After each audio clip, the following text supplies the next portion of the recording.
Okay, so now we will be moving on to your next illustration, that is illustration 6. That is the XYZ Limited is considering two mutually exclusive projects X and Y. Project X costs rupees 30,000. Okay, project X is costing rupees 30,000. Project Y is rupees 36,000. You have been given below the NPV probability distribution of each project. So you are given the NPV and you are given the probability for project X and project Y. Now what is it asking us to calculate? It is asking us to compute the expected NPV for project X and Y. Compute the risk attached. Okay, this is something different that we are seeing in this particular problem. We did not see this in the previous problems. Compute the risk attached to each project, that is standard deviation of each probability distribution. Which project do you consider more risky and why? Compute the probability of each project. So when you look into project X and project Y, here firstly we have to find out the expected NPV. How will you find out the expected NPV for project X, for project Y? Okay, how will you calculate the expected NPV? Firstly, you take what is the NPV that is given, then you take the probability. Okay, what is the NPV? It is 3,000, 6,000, 12,000 and 15,000. What is the probability? It is 0.1, 0.4, 0.4 and 0.1. How do you get the expected NPV? You multiply NPV into probability, which will give you the expected NPV. 3000 into 0.1 will give you 300. 6000 into 0.4, that is 2400.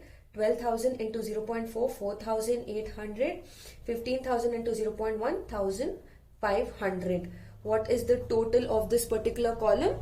300 plus 2,400 plus 4,800 plus 1,500. 300, 2,400, 4,800 plus 1,500. That will give you 9,000. 9,000 is your expected NPV. Okay, expected NPV for project X, that is 9,000. Okay, similarly do it for project Y also, that is NPV, probability and expected NPV. Okay, first one here is 3,000, 6,000, 12,000 and 15,000 for project Y. What are the probabilities? 0.2, 0.3, 0.3 and 0.2. So multiply NPV into probability to get your expected NPV. 3,000 into 0.2 is 600. 6,000 into 0.3, 1,800. 12,000 into 0.3, 3,600. 15,000 into 0.2, that is 3,000. Take the total, that is 9,000 will be your NPV, expected NPV for project Y, that is 9,000 rupees. Okay, similarly what is it asking us to calculate next? It is asking us to calculate the standard deviation. I hope you all are aware as to how we need to calculate the standard deviation now, right? So how will you calculate the standard deviation now?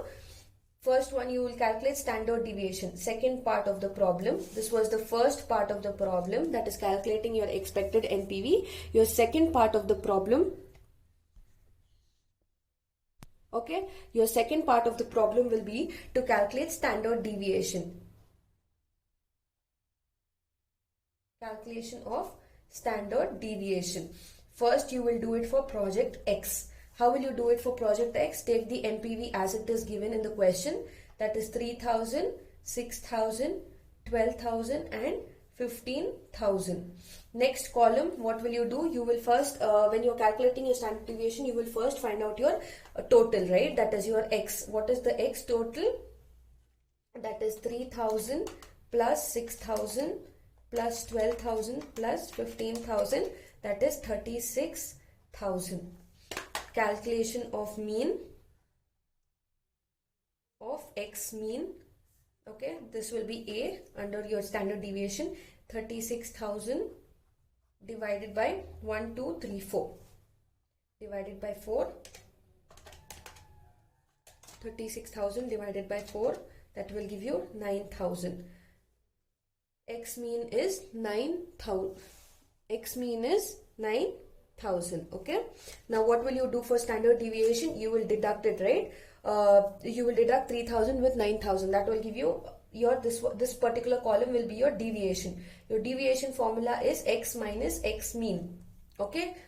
Because here we are not again taking interest, because interest is not given in this particular question.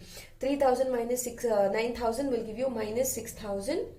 Similarly, minus 3,000, 3,000 and 6,000. Okay. After this particular column, what will you do? You will square the D. That is D square. 6,000, 6,000. Okay.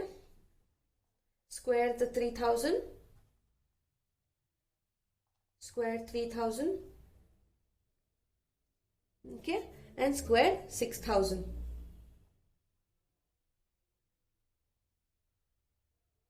Now, what will you do after this? You will take the F column. F is nothing but your probability. F is nothing but your probability. That is probability column. That is F. Take down the probabilities of project X. That is 0.1, 0.4, 0.4 and 0.1. After which you will multiply the two columns to get your FD square and to take the total of FD square. That is D square into F. That is your probability. Take your FD square column, multiply this amount with the probability amount. Okay. Into 0.1, 36 lakhs. Okay. Similarly, or 90 lakh into 0.4. It is 36 lakhs again. Okay. Similarly, do it for the rest of the amounts also.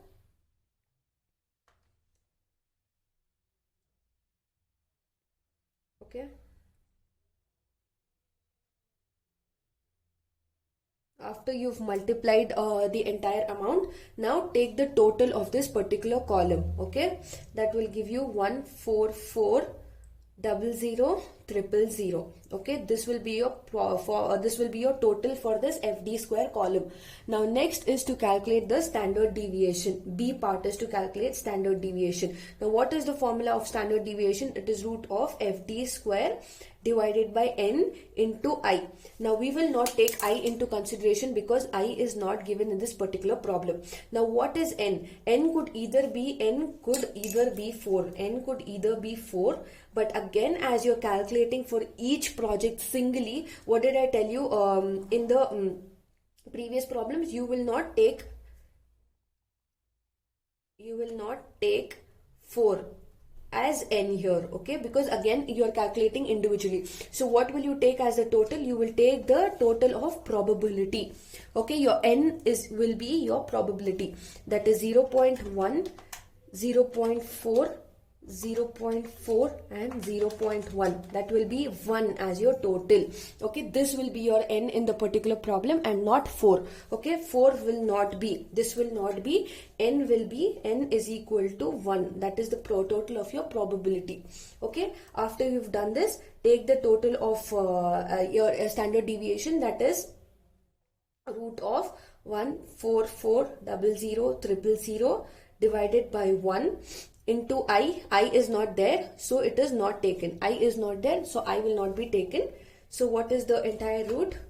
144,000,000 divided by 1 to the root, that is 3794.73. This is your standard deviation for project X. Okay.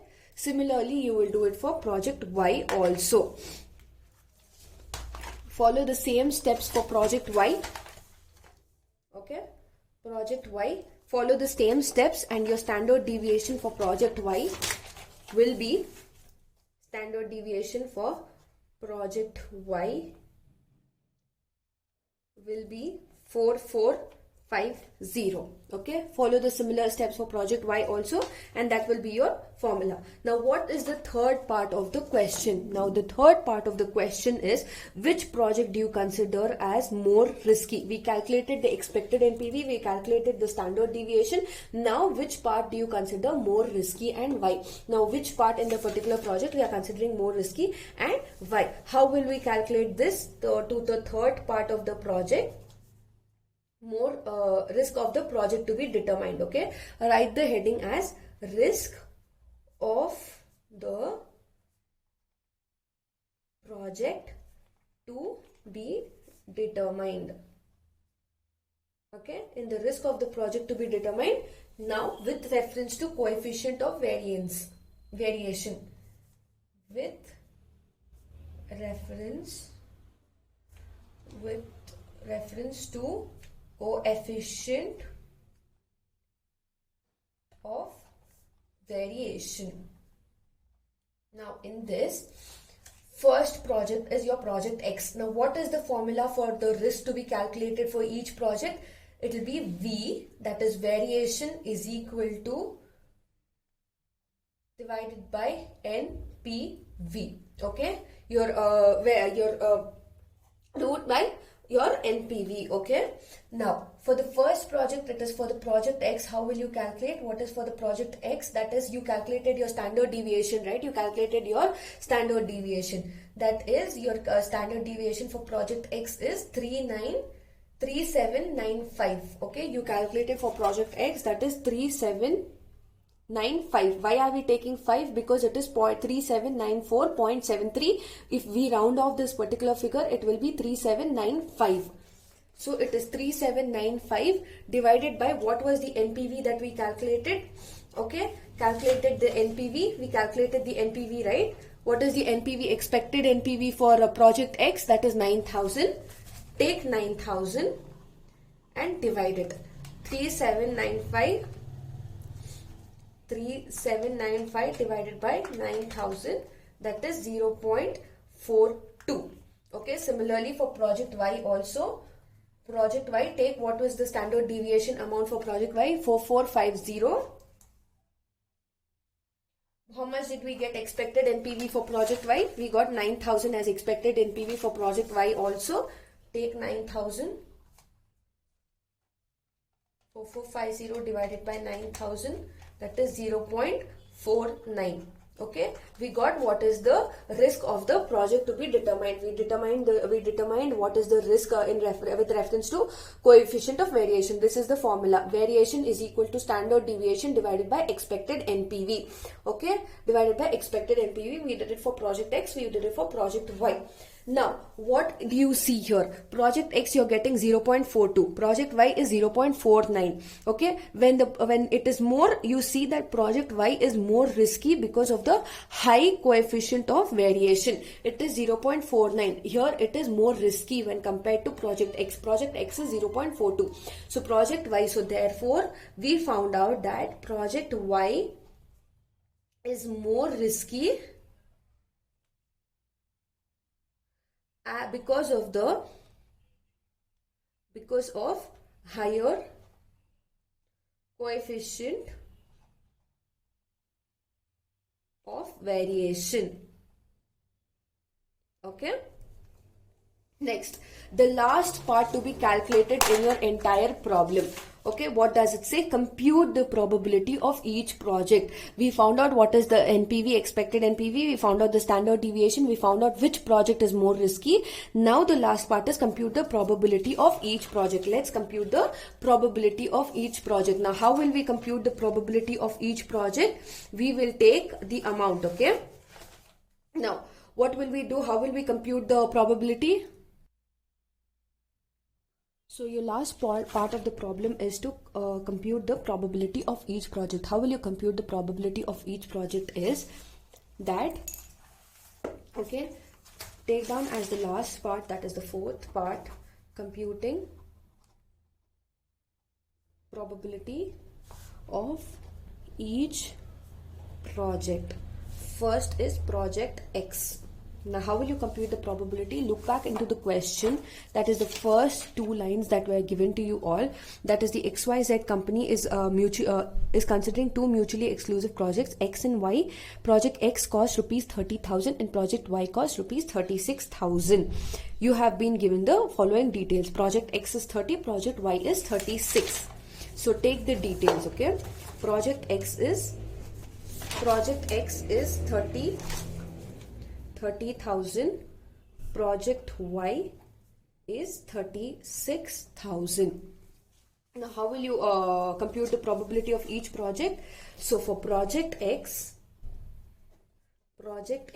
you had your expected NPV, right? 30,000 plus 9,000 divided by 30,000. Okay, that is 39,000 divided by 30,000. 39 divided by 30,000, that is project X is 1.3. Probability is 1.3. Similarly for project Y, it is 36,000 plus your expected NPV, that is 9,000 divided by 36,000. 36,000 plus 9,000, 45,000 divided by 36,000. It is 1.25. Okay, you found out what is the probability of X and probability of Y. This is all the problem is all about. So now let's move on to your next topic, and your next topic is decision tree. Okay, what is decision tree? Decision tree is a decision support. What is decision tree? It is basically a decision support. It is a decision support tool. What does this tool do? Is basically it uses a tree-like graph. Okay, it uses a tree-like graph or model of decisions and their possible consequences, including chance. Okay, it includes chance, event, outcomes, resource, cost, and utility. It is one way to display an algorithm. It is basically a tree-like structure which will help you in forming a particular decisions based on including various things like chance, event, outcomes, resource, cost, and utility. Okay, now what is the meaning of decision tree? The meaning of decision tree is basically decision tree is a graphical representation of various decision techniques and sequence in events of decision problem. It is basically like a graph structure, okay, a tree structure. It will be like this. It will have various branches, and these branches will indicate regarding various projects and various techniques that you can use to arrive at a conclusion or anything as such. It will also help you to display the logical interrelationship between different steps of a complicated situation. You can easily simplify the branches in order to simplify a very complicated problem or complicated problem in order to find out a solution. Okay, now here it's basically saying that it is difficult to introduce the time relationship in a matrix, whereas it is very easy to show the relationships in terms of decision tree. Okay, in others it is difficult, but in decision tree it is very easy to show the relationship. Sequential decisions are often required to solve complex problem. The earlier decisions have an impact on later requirement to solve complex problem. The earlier decisions have an impact on the later ones. Hence, the decision matrix is an inefficient tool for representing sequential decisions. Okay. Now, what does the decision tree also do? It also helps you in enable. It will also enable you to have many alternatives. Okay, alternatives to see which is the best solution to a particular problem. How can you arrive at a very effective result? Okay, so it will help you in showing various alternatives. Now, decision tree for sequential investment decisions. What happens here is basically it is a flow chart. Decision tree is a flow chart like tree structure in which internal node represents test. Okay, the internal node, it is like this. The internal node is like this, which will show you the branches. Okay, now internal node represents the test on attribute. Okay, each branch represents outcome of test, and each leaf node depends on leaf node. Okay, leaf node represents class label, decision taken after computing all attributes. A present decision depends on future events and alternatives of a whole sequence of decisions in future are affected by the present decision as well as future events. You will see how all of this theory will come into a practical application when you solve the particular problems. Okay, it will become very easy for you to recognize when you are doing in the problems. Okay, now a decision tree is a graphic display of the relationship between a present decision and a future event.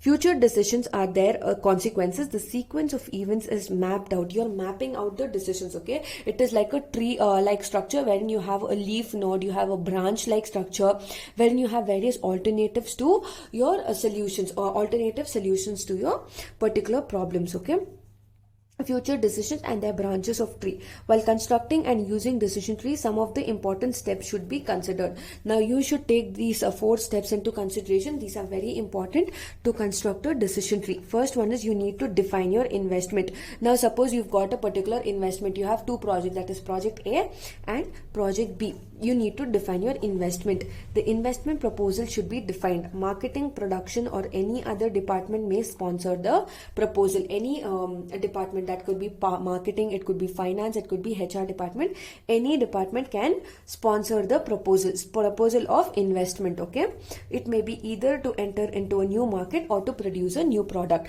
Now any department can come up with the investment proposal, and the proposal could be either to enter a new market or to introduce the new products into the existing market itself.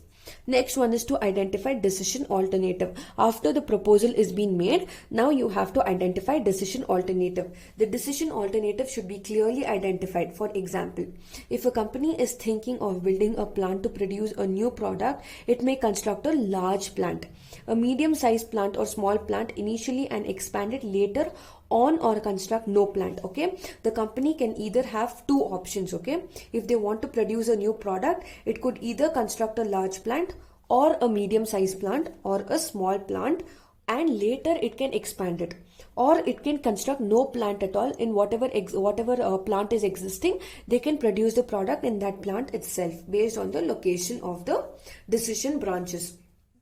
Okay, each alternative will have its consequences. Now next one, after you define investment, after you identify decision alternatives, you need to draw the decision tree. Now how will your decision tree be? You will have a node and you will have various branches, and this again will have further branches. Okay, this will be like a branch and a tree like structure. The decision tree will be graphed indicating the decision point, that is, you will have your chance, event, other data. The relevant data such as projected can flow, probability distribution, expected present value should be located on the decision tree branches. Next is analyze the data. The result should be analyzed and the best alternative should be selected. Out of the branches that are coming out, that are arising, you need to find out what is the exact alternative that is best. Next is decision tree analysis. How you are analyzing the decision tree. A decision tree is a graphic presentation of present decision with future events and decision. The sequence of events is shown in format that resembles the branches of tree. Okay, this will represent the branches of tree. Now, the steps in construction of decision tree. How will you construct a decision tree is, the first step is to define the proposal. As we looked here, that is to define investment. The next step is to identify various alternatives. Now, what are the advantages of a decision tree? Here it is a clear, here it gives you the clarity, okay, of sequential investment decision. It gives decision maker to visualize assumptions and alternatives in graphic form. Okay, it is useful for portraying sequential and multidimensional aspects, enables decision maker to see various elements of problems in a very systematic manner. That is, in a stepwise manner, you will be able to solve the problems and come up with alternatives. And it is a device which is useful in cases where initial decision and its outcome affects the subsequent decisions. How one decision is affecting the other decision also can be found out in this particular thing. Next, it can be applied in various fields such as introduction of new product, marketing strategy, and making decision also. Now, when it has a particular advantage, when it has advantages, it also has 2 disadvantages. Now, what are the disadvantages? The decision tree becomes more and more complicated if it includes more and more alternatives. See, once you put the node, okay, and you have 3 alternatives. Suppose it is project A, B and C. Now project A again has 3 or 4 branches. Then again this particular investment has branches. So it will become more and more confusing for you to arrive at a particular situation. And it also becomes very difficult to construct the decision tree because it has a lot of branches.